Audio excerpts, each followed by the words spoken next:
నమస్తే welcome to non stop news. రోజంతా బిజీగా ఉన్నారా? న్యూస్ అప్డేట్స్ మిస్ అయ్యారా? డోంట్ వరీ, బ్రేక్స్ లేకుండా బోర్ కొట్టకుండా నాన్ స్టాప్ న్యూస్ ప్రతిరోజు రాత్రి 9 గంటలకు. నేను అనుశ్రీ, నేను మహేశ్వరి. అదే అభిమానం, అదే ఆప్యాయత. వైఎస్ జగన్ గుంటూరు పర్యటనకు ప్రజాభిమానం పోటెత్తింది. వైఎస్ జగన్ రాకతో తెనాలిలో పండుగ వాతావరణం నెలకొంది. అభిమాన నేతకు ప్రజలు పూల వర్షంతో స్వాగతం పలికారు. జన సందోహంతో తెనాలి రహదారులు కిక్కిరిసిపోయాయి. జననేతకు దారి పొడవునా అపూర్వ స్వాగతం లభించింది. పెద్ద ఎత్తున జనం పోటెత్తడంతో రహదారులన్నీ కిక్కిరిశాయి. కిలోమీటర్ల మేర స్వాగతం పలుకుతూ వైఎస్ జగన్తో కదిలారు యువకులు, మహిళలు, వైఎస్ఆర్సీపీ కార్యకర్తలు. అభిమానులు జై జగన్ అంటూ నినాదాలు చేశారు. కాన్వాయ్ ముందుకొచ్చి కేరింతలతో హోరెత్తించారు. వారి అభిమానాన్ని చూసి కారు దిగి మరీ అభివాదం చేశారు వైఎస్ జగన్.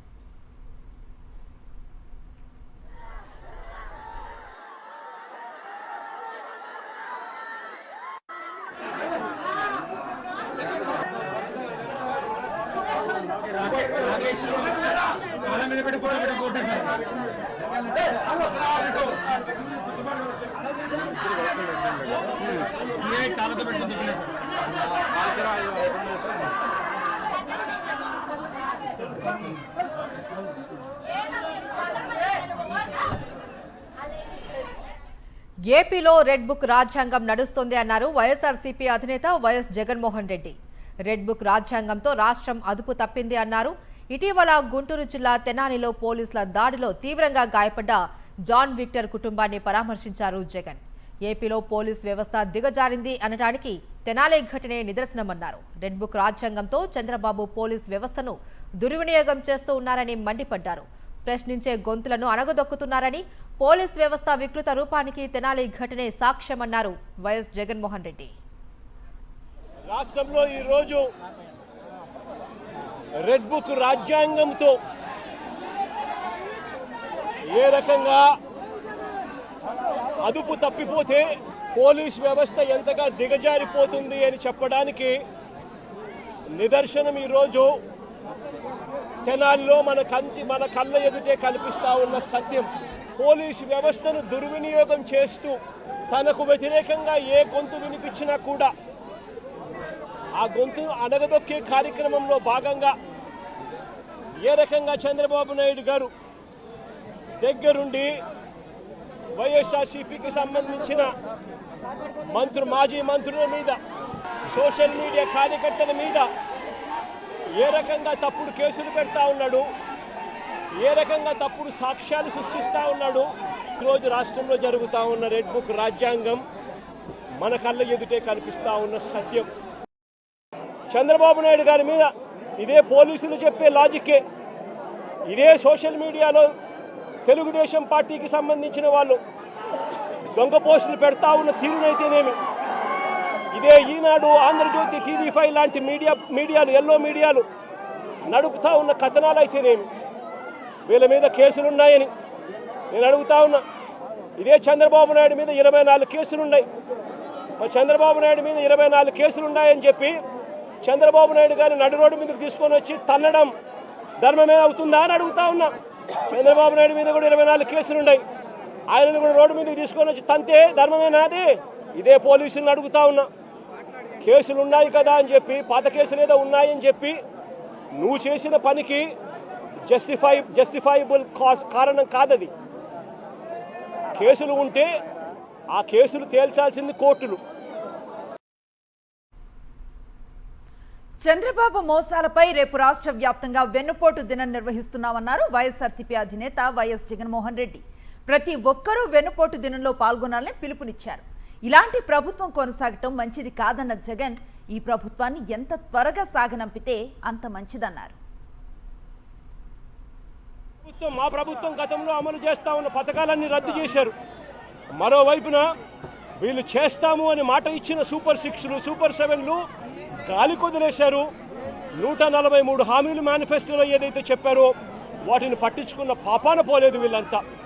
అందుకనే ఇలాంటి పాలనకు వ్యతిరేకంగా రేపు రాష్ట్ర వ్యాప్తంగా కూడా వెన్నుపోటు దినంగా ప్రకటించి రాష్ట్ర వ్యాప్తంగా ప్రతి నియోజకవర్గంలోనూ ఈ ప్రభుత్వానికి వ్యతిరేకంగా రాష్ట్ర ప్రజలందరినీ కూడా గలం విప్పమని చెప్పి పిలుపునిస్తా ఉన్నాను. మరొక్కసారి వీళ్ళందరికీ కూడా ప్రతి ఒక్కరిని కూడా నేను ఒకటి విజ్ఞప్తి చేస్తా ఉన్నా, ఇలాంటి ప్రభుత్వం కొనసాగడం ఏ ఒక్కరికి కూడా మంచిది కాదు. ఇలాంటి ప్రభుత్వం ఎంత త్వరగా ఈ ప్రభుత్వాన్ని సాగనంపితే ప్రజలు అంత సస్యశ్యామలంగా బతికే పరిస్థితి ఉంటుంది అని చెప్పి ప్రతి ఒక్కరూ కూడా కలిసి రావాలి అని చెప్పి కోరుతూ సెలవు తీసుకుంటా ఉన్నా. వైఎస్ జగన్మోహన్ రెడ్డి గుంటూరు జిల్లా తెనాలి పర్యటనలో భద్రతాపరమైన చర్యలు తీసుకోకుండా అడుగడుగునా ప్రభుత్వం నిర్లక్ష్యంగా వ్యవహరించింది. భారీగా జన సందోహం వచ్చినా ప్రభుత్వం భద్రతా చర్యలు తీసుకోలేదు. చింతలపూడి చెక్పోస్టు నుంచి వైఎస్ జగన్ కాన్వాయ్కి ఆటంకాలు కల్పించింది. కాన్వాయ్కి ఎదురుగా వస్తున్న వాహనాలను ఉద్దేశపూర్వకంగా నిలువరించలేకపోయారు పోలీసులు. తెనాలిలోకి ఎంటర్ అయ్యాక కూడా రోప్ పార్టీ సిబ్బంది కనపడలేదు. చివరికి బాధిత కుటుంబం నివాసంలోకి వెళ్లడానికి కూడా వైఎస్ జగన్కు ఇబ్బందులు తప్పలేదు. రోప్ పార్టీ లేకపోవడంతో కార్యకర్తల రక్షణ వలయంతో ముందుకు వెళ్లారు. వైఎస్ జగన్ వచ్చే ముందు వరకు జాన్ విక్టర్ నివాసం వద్ద ఎక్కడా పోలీసులు కనిపించలేదు. ఉన్న అరాకొరా సిబ్బంది కూడా పట్టి పట్టినట్లుగా వ్యవహరించారు. వైఎస్ జగన్ పర్యటనలో భద్రతా లోపాలపై వైఎస్ఆర్సీపీ నేతలు తీవ్ర ఆగ్రహం వ్యక్తం చేస్తున్నారు.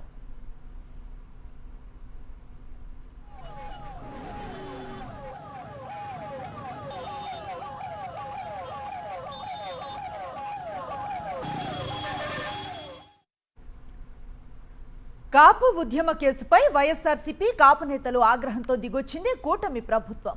తుని ఘటన కేసు అప్పీల్పై వెనకడుగు వేసింది కూటమి సర్కార్. నిన్న ఇచ్చిన జీవోను వెనక్కి తీసుకుంటూ ఉత్తర్వులు జారీ అయ్యాయి. జీవో ప్రభుత్వానికి తెలియకుండా జారీ అయిందని టీడీపీ డ్రామా చేసింది. ప్రజల్లో తీవ్ర వ్యతిరేకత రావడంతో జీవో వెనక్కి తీసుకుంది చంద్రబాబు ప్రభుత్వం. కాపు ఉద్యమ కేసును తిరగతోడాలని యత్నించిన ఏపీ ప్రభుత్వం ఎట్టకేలకు దిగొచ్చింది. ఈ కక్ష సాధింపు చర్యలపై అటు కాపు నేతలు ఇటు వైఎస్ఆర్సీపీ తీవ్ర ఆగ్రహాన్ని వ్యక్తం చేయడంతో చంద్రబాబు సర్కార్ వెనకడుగు వేసింది. ఆ ఉత్తర్వులను వెనక్కు తీసుకుంది. ఆ కేసును హైకోర్టు కొట్టేసినా మళ్లీ పునర్విచారణకు అనుమతి ఇవ్వాలని కోరుతూ ఉత్తర్వులు జారీ చేసిన రోజు వ్యవధిలోనే దాన్ని వెనక్కి తీసుకుంది చంద్రబాబు నేతృత్వంలో ఏపీ ప్రభుత్వం. అదే పనిలో ఆ ఉత్తర్వులు ప్రభుత్వానికి తెలియకుండా జారీ అయ్యాయని సరికొత్త డ్రామాకు తెరలేపింది. అయితే ప్రజల్లో తీవ్ర వ్యతిరేకత రావడంతోనే ఈ ఉత్తర్వులను వెనక్కి తీసుకుందనేది వాస్తవం. కాపులను బీసీల్లో చేర్చాలి అన్న ఉద్యమం సందర్భంగా తునిలో గతంలో చోటు చేసుకున్న ఘటనపై నమోదైన కేసులను ఏకంగా న్యాయస్థానమే కొట్టేసినా సరే టీడీపీ కూటమి ప్రభుత్వం ఇప్పుడు వాటిని తిరగదోడే యత్నం చేసింది. ఆ కేసుల పునర్విచారణకు అనుమతించాలి అని కోరుతూ హైకోర్టులో పిటిషన్ దాఖలు చేసేందుకు గ్రీన్ సిగ్నల్ ఇచ్చింది. ఈ మేరకు సోమవారం ఉత్తర్వులు జారీ చేసి కాపు సామాజిక వర్గాన్ని తీవ్ర షాక్ గురిచేసింది. ప్రభుత్వ తాజా నిర్ణయం కాపుల్లో తీవ్ర ప్రకంపనలు సృష్టించింది. ఎప్పుడో సమసిపోయింది అనుకున్న కేసు తిరగదోడి కాపులను తిరిగి ఇబ్బందులు పాల్చేయడానికి కుట్రలు తిప్పికొడతామని కాపు నేతలు కాపు సామాజిక వర్గం వారు హెచ్చరించారు. కుట్రపూరితంగా ప్రభుత్వం తీసుకునే చర్యలను సహించబోము అని, వాటికి వ్యతిరేకంగా సంఘటితంగా ఉద్యమిస్తామని హెచ్చరించారు.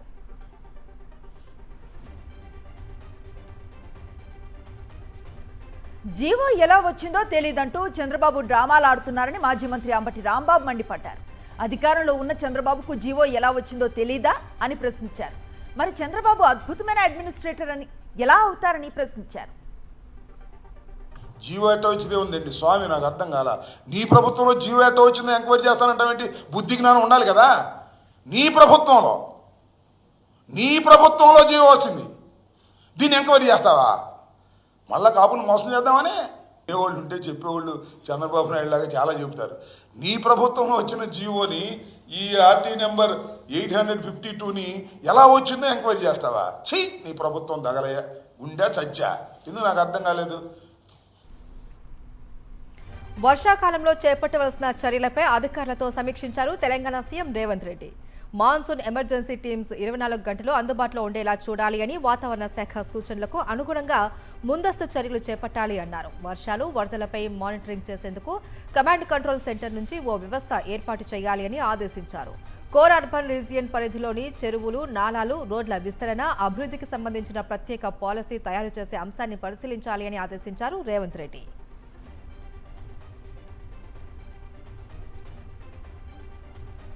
తెలంగాణ గురుకుల విద్యార్థుల గురించి చేసిన కామెంట్స్ పై స్పందించారు గురుకుల సెక్రటరీ అలుగు వర్షిని. సాక్షి టీవీతో మాట్లాడిన ఆమె పిల్లలను ఎక్కడా కించపరిచే విధంగా మాట్లాడలేదన్నారు. అంతర్జాతీయ ప్రమాణాలు కలిగిన పాఠశాలలో ఉన్న కరికులంను గురుకులాల్లో అమలు చేయాలనే ఉద్దేశంతో చేసిన వ్యాఖ్యలు మాత్రమే అన్నారు. గురుకులాల్లో ఉండే పిల్లలను తన సొంత పిల్లల మాదిరి చూసుకుంటున్నట్లుగా తెలిపారు. పలు సందర్భాల్లో అధికారుల ఇంటర్నల్ మీటింగ్ కాల్ రికార్డ్స్ను ఎడిట్ చేసి సోషల్ మీడియాలో తప్పుడు ప్రచారం చేస్తున్నారని తెలిపారు. తెలంగాణ రాష్ట్రంలో ఉన్నటువంటి ఎస్సీ గురుకులంలో శానిటేషన్ ఎంప్లాయీస్ ఎవరిని కూడా తొలగించలేదు.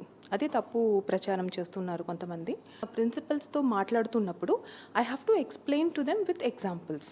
సో అలా ఇంటర్నల్ విషయంని కొంతమంది అదనంగా రికార్డ్ చేసుకుంటూ దాన్ని వాయిస్ మాడ్యులేషన్ చేసుకుంటూ ఆ 2.5 గంట మాట్లాడిన మాటలు అండ్ వివిధ జూమ్ కాల్స్లో, అంటే మేము ఈ 3-4 నెలల నుంచి వివిధ జూమ్ కాల్స్లో మాట్లాడినటువంటి మాటల్ని కొద్దిగా క్లిప్పింగ్ చేసుకుంటూ వాయిస్ మాడ్యులేషన్ చేసుకుంటూ పెట్టి ఇది చేస్తున్నారు. మై హంబుల్ రిక్వెస్ట్, నేను ఎప్పుడు కూడా అందరికీ చెప్తున్నది, పిల్లలు గురుకులం విషయంలో పిల్లల సమస్యలో రాజకీయం వద్దు. తూర్పుగోదావరి జిల్లాలో మంత్రి కందుల దుర్గేష్కు నిరసన సెగ తగిలింది. సత్యవాడ గ్రామంలో మంత్రి కందుల దుర్గేష్పై రైతులు ఆగ్రహం వ్యక్తం చేశారు. నెల రోజులైనా ధాన్యం డబ్బులు జమ కావట్లేదని ప్రశ్నించారు. గిట్టుబాటు ధర కూడా దక్కడం లేదు అని, ధాన్యానికి దుస్థితి ఎప్పుడు లేదు అని ఉండ్రాజవరం రైతులు నిలదీశారు. ధాన్యం సొమ్ము ఎప్పుడు జమ చేస్తారు అంటూ ప్రశ్నల వర్షం కురిపించిన అన్నదాతలు మిల్లర్లు 1600 మాత్రమే చెల్లిస్తామని చెబుతున్నారని, మద్దతు ధర 1720 రూపాయలు ప్రభుత్వమే ఇప్పించాలి అని డిమాండ్ చేశారు. ఉండ్రాజవరం, పెరవలి మండలాల రైతులకు ధాన్యం సొమ్ము 22 కోట్లు రావాల్సి ఉందని, దీనిపై స్పష్టమైన హామీ ఇవ్వాలి అని కోరారు. రైతుల వద్ద ఉన్న ప్రతి ధాన్యం గింజ కొనుగోలు చేస్తామని సీఎం చంద్రబాబు నుంచి మంత్రుల వరకు చెప్పారు అని, కానీ అది ఆచరణలో అమలు కావడం లేదు అని మండిపడ్డారు రైతులు.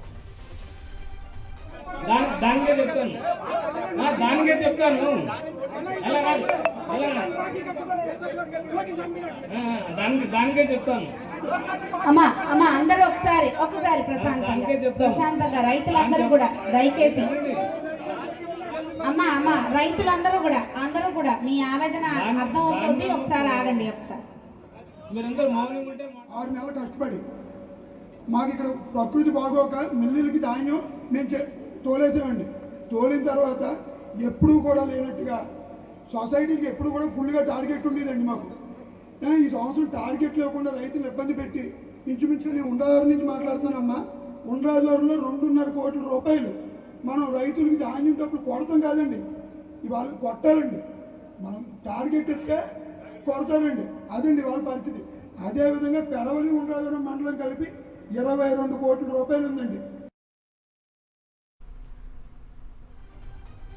సూపర్ 6 హామీలతో అధికారంలోకి వచ్చిన చంద్రబాబు అన్ని వర్గాలను మోసం చేశారన్నారు సిపిఐ రాష్ట్ర కార్యదర్శి రామకృష్ణ.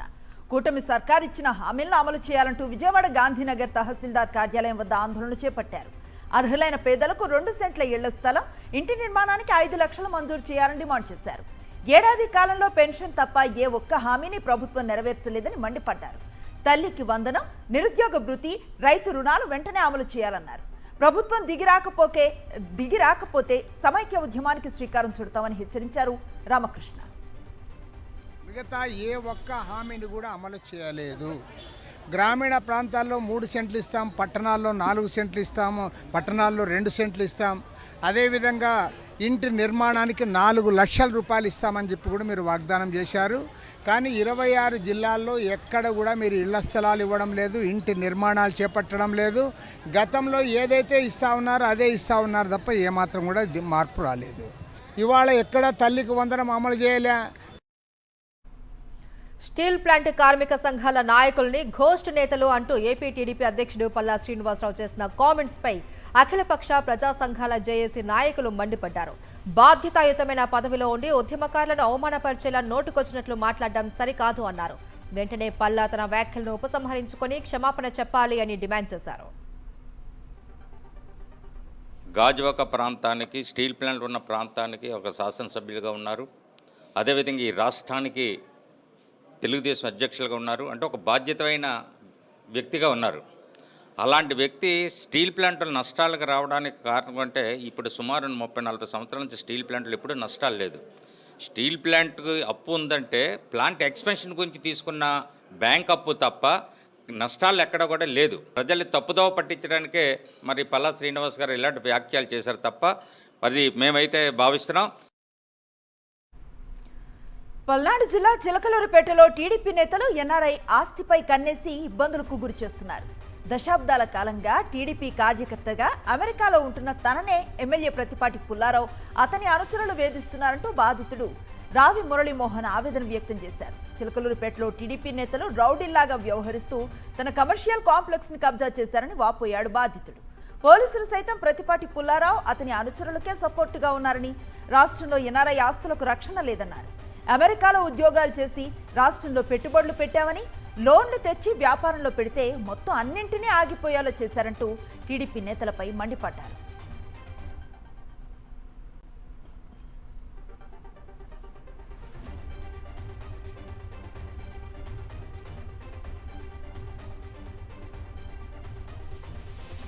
పేటలో ఉంటే నా మీద డ్రగ్ కేసు పెట్టి నన్ను బట్టలు తీసుకొట్టి అరెస్ట్ చేస్తామని చెప్పి బెదిరిస్తున్నారు. మా మామకి కాల్ చేసి మీ వాడు గనక ఊళ్ళోకి వస్తే వాడిని కొడతాం, వాడి బట్టలు కూడా తీసుకొడతాం, అరెస్ట్ చేస్తాం. మా అమ్మ నాన్నను కూడా కలిసే పరిస్థితి లేదు. నేను హైదరాబాద్ పిలిపించుకొని కలవాల్సి వచ్చిన పరిస్థితి నాది. 60 కోట్ల రూపాయలు పెట్టుబడి పెట్టిన ఎన్ఆర్ఐకి జరిగే అన్యాయం ఇది. రెడ్ బుక్ రాజ్యాంగంలో సామాన్యులపై పోలీసుల దాడులు పెరిగిపోతున్నాయి. ప్రకాశం జిల్లా కొండపి మండలం జూళ్లపాలెంలో మర్రిపూడి ఎస్ఐ ఏ రమేష్ బాబు మహిళపై దౌర్జన్యం చేసిన ఘటన వెలుగులోకి వచ్చింది. అయితే ఈ కేసులో ట్విస్ట్ నెలకొంది. బాధితులపైనే పోలీసులు కేసు నమోదు చేశారు. ఇంట్లోకి చొరబడి మహిళపై చెయ్యి వేసి విరిసిపడేశారు. అమర్యాదగా ప్రవర్తించి ఎస్ఐ రమేష్ బాబును ఎస్పీ ఏఆర్ దామోదర్ వెనకేసుకొచ్చారు. దళిత ఎస్ఐని అడ్డగించి విధులకు ఆటంకం పరిచారు అంటూ 2 మహిళలతో పాటు ఇంటి యజమాని కొండలరావుపై అట్రాసిటీ కేసులు నమోదు చేశారు. ఎస్ఐ గారు వాళ్ళ ఎవరు ఇంటి ఓనర్ ఉన్నటువంటి కొండలరావుకి ఫోన్ చేయించారు. ఫోన్ చేసి అతనికి రౌడీ షీటర్ అతను ఆల్రెడీ అతని మీద దాదాపు ఇప్పటి వరకు 8 కేసులు ఉన్నాయి. ఇతను రౌడీ షీటర్, ఇతను మారం రెడ్డి కొండలరావు. ఇతను ఫోన్లో మాట్లాడితే అతను ఇవ్వనని సమాధానం చెప్పాడు. వ్యక్తిగత కక్షతో అతన్ని ఇవ్వనని చెప్పడంతో ఈ విట్నెస్ మిస్ అవుతుంది, వీళ్ళు దీన్ని నాశనం చేస్తారనే ఉద్దేశంతో ఎస్ఐ గారు కూడా వాళ్ళ సిస్టర్స్ని అడిగితే వాళ్ళ లోపలికి అడుగు పెట్టడానికి లేదు, మేము ఇవ్వము, అవసరమైతే డిస్ట్రాయ్ చేస్తామని చెప్పారు. మేడ్చల్ జిల్లా కూకట్పల్లి పోలీస్ స్టేషన్ పరిధిలో డ్రగ్స్ ముఠాను సైబరాబాద్ ఎస్ఓటీ పోలీసులు పట్టుకున్నారు. ఏపీలో బాపట్ల జిల్లా అద్దంకికి చెందిన 5 డ్రగ్ పెడ్లర్లను అరెస్ట్ చేశారు. నిందితుల నుంచి 820 గ్రాముల ఎపిడ్రిన్తో కూడిన cocaine, digital weighing machine, 5 cell phones ను స్వాధీనం చేసుకున్నారు. ఈ డ్రగ్స్ దందాలో గుణశేఖర్ అనే వ్యక్తిని ప్రధాన నిందితుడిగా తేల్చారు. ఇతడు తిరుపతిలో కానిస్టేబుల్ గా పనిచేస్తున్నట్లుగా వెల్లడించారు. 7 సభ్యుల ముఠాలో గుణశేఖర్ తో పాటు మరో వ్యక్తి పరారీలో ఉన్నట్లుగా బాలానగర్ డీసీపీ తెలిపారు.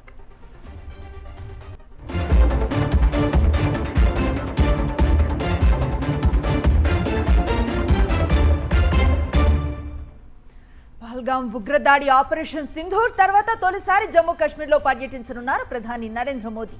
ఈ నెల 6వ తేదీన ఆయన జమ్మూకు వెళ్లనున్నారు.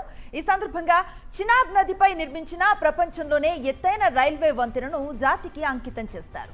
ఖత్రా, బారాములా వందే భారత్ ట్రైన్ సేవలను కూడా ప్రారంభిస్తారు. ఉధంపూర్, శ్రీనగర్, బారాములా రైల్వే లైన్లో భాగంగా ఈ బ్రిడ్జ్ నిర్మించింది భారతీయ రైల్వే. ఇప్పటికే దీనిపై వందే భారత్ రైలు టెస్ట్ రన్ను విజయవంతంగా పూర్తి చేసింది. అమెరికా అధ్యక్షుడు ట్రంప్ బెదిరింపులకు ప్రధాని నరేంద్ర మోదీ లొంగిపోయారు అని ఆరోపించారు కాంగ్రెస్ అగ్రనేత రాహుల్ గాంధీ.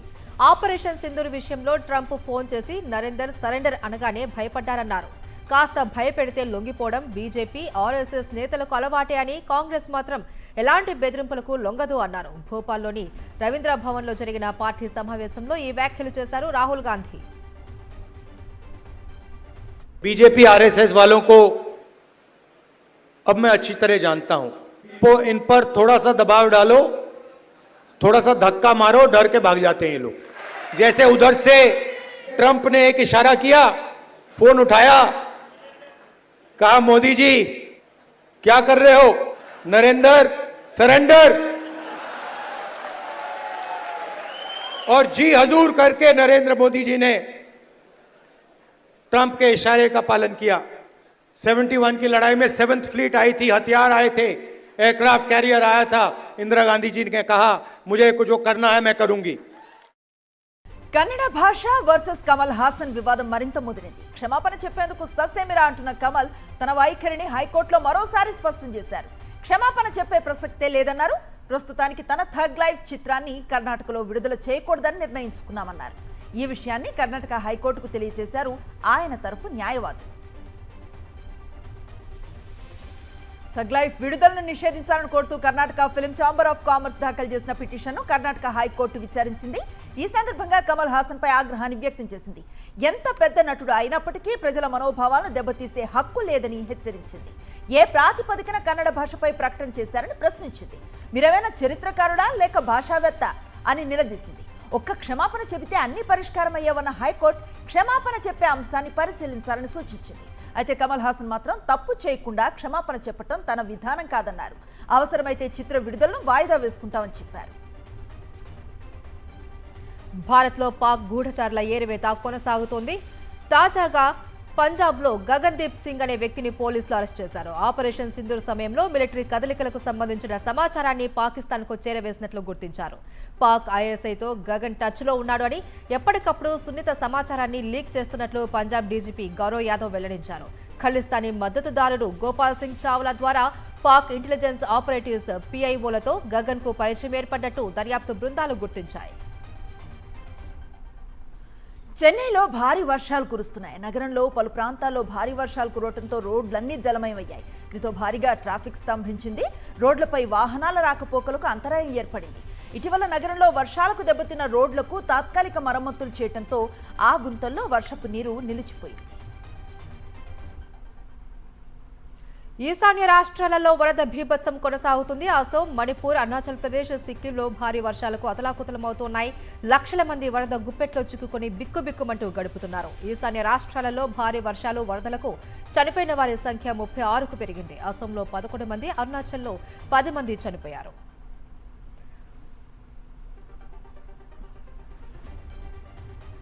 అసోంలో 22 జిల్లాలు జల దిగ్బంధంలో ఉన్నాయి. 5.5 లక్షల మంది ప్రభావితమైనట్లుగా అధికారులు వెల్లడించారు.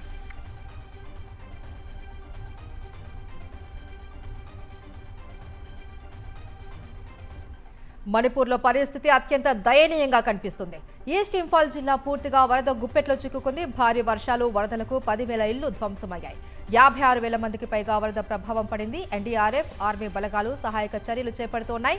హెలికాప్టర్లలో బాధిత ప్రజలను సురక్షిత ప్రాంతాలకు తరలిస్తున్నాయి ఎమర్జెన్సీ బృందాలు.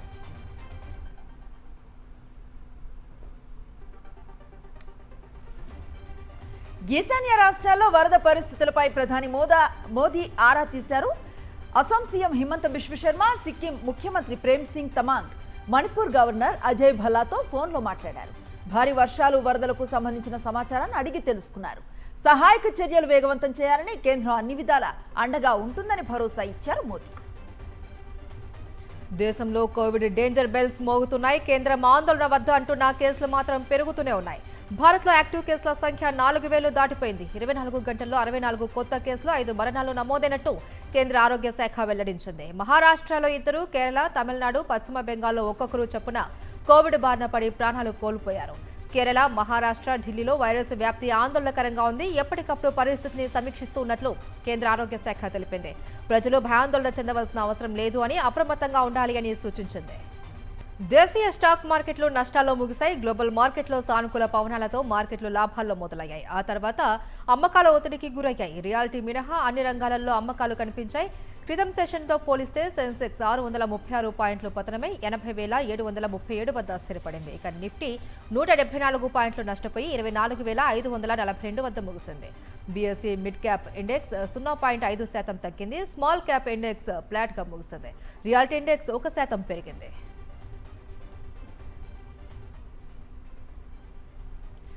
బంగారం ధరలు ఒక రేంజ్ లో ట్రేడ్ అవుతున్నాయి. దేశంలో 24 క్యారెట్ల బంగారం ధర 99,000 ఉండగా 22 క్యారెట్ల గోల్డ్ 90,800 రూపాయలుగా ఉంది. చాలా మంది పెట్టుబడిదారులు బంగారంలో ఎక్కువ పెట్టుబడి పెట్టాలా లేక కొనుగోలు చేసిన బంగారాన్ని అమ్మటం ద్వారా లాభం పొందాలా అంటూ ఆలోచిస్తున్నారు.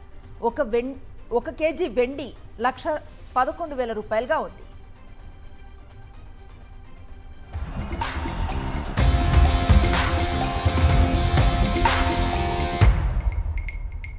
స్పోర్ట్స్ అప్డేట్స్ చూద్దాం. ఇంగ్లాండ్ గడ్డపై భారత కుర్రాళ్లు తమ తడాఖా చూపించారు. బౌలింగ్ దళం విఫలమైన బ్యాటింగ్లో తమకు తిరుగులేదు అని చాటారు.